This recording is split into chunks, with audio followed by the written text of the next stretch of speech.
Tell us, first of all, what was his demeanor? Did he seem that he acknowledged what had happened and that he felt a certain sense of responsibility or remorse?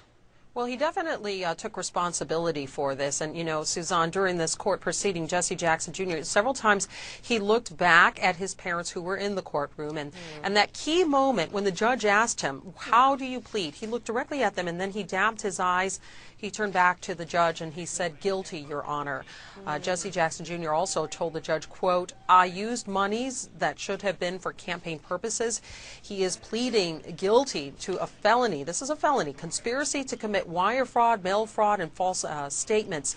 The judge also asked him about his state of mind, you know, getting a sense of was he aware of what was happening in the proceedings. As you well know, Jackson has said that he suffers from depression and bipolar disease, and in fact he acknowledged in the court that he was a patient for a while at the Mayo Clinic.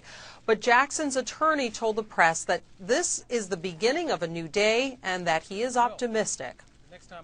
I will answer a question that I've received many times, and it's a question about how he's doing.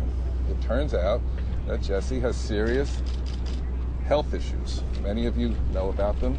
We're going to talk about them extensively with the courts, and those health issues are directly related to his present predicament. That's not an excuse, that's just a fact. And Jesse's turned the corner there as well, and I think there's reason for optimism here too. And Suzanne, I'm going to just point out, you can probably see there, you can see Judy Smith. She is the crisis manager who has been involved in so many high-profile cases here in Washington. In fact, there's a TV show that's now based on her career.